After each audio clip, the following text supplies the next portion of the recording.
میری امی school teacher تھی اور بابا وکیل تھے۔ ہماری چھوٹی سی فیملی تھی۔ زندگی بہت مزے سے گزر رہی تھی۔ میرے ماما بابا کو رشتہ داروں سے ملنا کچھ خاص پسند نہیں تھا، بلکہ وہ سب سے الگ تھلگ رہتے تھے۔ اگر خاندان میں کسی تقریب پر جانا ہوتا تو مجھے گھر چھوڑ کر جاتے تھے۔ ماما کہتی تھی کہ سب کے سب جاہل لوگ ہیں، فضول میں دماغ خراب کرتے ہیں۔ ایک دن ماما بابا گھر پر نہیں تھے جب ایک رشتہ دار خالہ چلی آئی۔ وہ مجھے بڑے پیار سے ملی اور اپنے پاس بٹھا لیا۔ پھر خالہ نے مجھے ایک ایسی بات بتائی جسے سن کر میرے پیروں تلے سے زمین نکل گئی۔ میرا نام زوبیہ شفیق ہے۔ میں اپنے ماں باپ کی اکلوتی اور لاڈلی اولاد ہوں۔ میں نے بھی اپنے بابا کی طرح لا پڑھا ہے۔ میرے بابا مجھے وکیل بنانا چاہتے تھے اور ماما بس میری شادی کرنا چاہتی تھی اور میں دونوں کی خواہش پورا کرنا چاہتی تھی۔ زندگی بہت پرسکون گزر رہی تھی جب وہ عورت میری زندگی میں طوفان بن کر آئی اور میرے کانوں میں شور پھونک کر چلی گئی۔ اس عورت کی باتوں پر مجھے 1% بھی یقین نہیں تھا، مگر اس کی باتیں مجھے سکون بھی نہیں لینے دے رہی تھی۔ زوبی، کیا بات ہے بیٹا، کیوں اداس ہو؟ ماما نے بڑے پیار سے پوچھا۔ کوئی بات نہیں ماما، ویسے ہی سر درد ہو رہا ہے۔ میں نے صاف جھوٹ بول دیا۔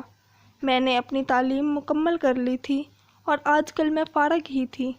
ماما اسکول چلی جاتی اور بابا اپنے آفس چلے جاتے اور میں گھر پر اکیلی ہوتی تھی۔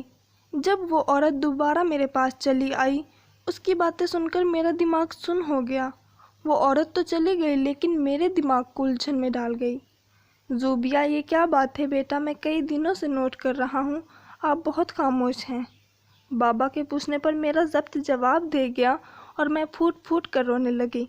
نہیں ہیں آپ میرے بابا، ساری زندگی آپ نے مجھ سے جھوٹ بولا۔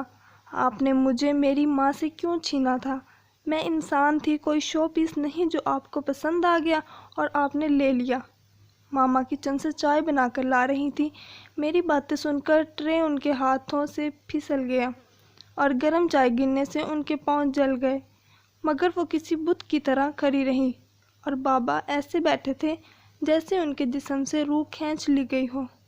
ان کے چہرے کا رنگ زرد پڑ چکا تھا، مگر میں کسی کی بھی پرواہ کیے بنا بولتی گئی، نہیں ہوں میں آپ کی بیٹی، آپ کی محبت ایک جھوٹ ہے، دھوکہ ہے۔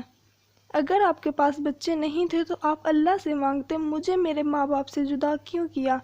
اسی لیے آپ مجھے رشتہ داروں سے ملنے نہیں دیتے تھے تاکہ کوئی مجھے حقیقت نہ بتا دے۔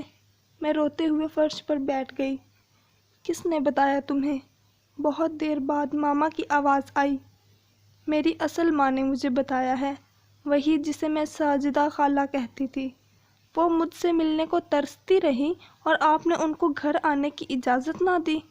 جو زہر میری سگی ماں نے میرے کانوں میں انڈیلا تھا وہ میں باہر نکال رہی تھی، اور میرے ماں باپ کے چہرے ایسے نیلے پڑ رہے تھے جیسے زہریلے ناگ نے کاٹ لیا ہو۔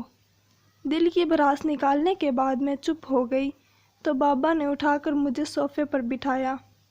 میری بات سنو زوبی، یہ سچ ہے کہ تم ساجدہ کی بیٹی ہو، لیکن یہ جھوٹ ہے کہ ہم نے تمہیں چھینا ہے۔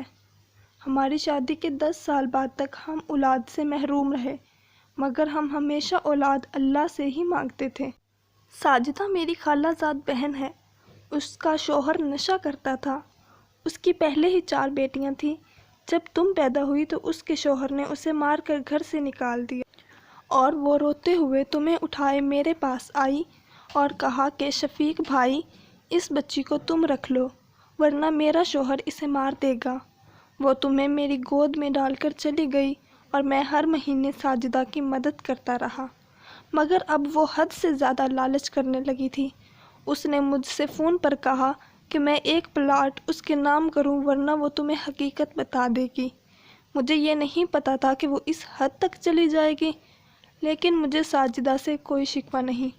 تم تو ہماری بیٹی تھی، بہت پیاری بیٹی، ہم نے کہاں اپنے پیار میں کوئی کمی رکھی تھی۔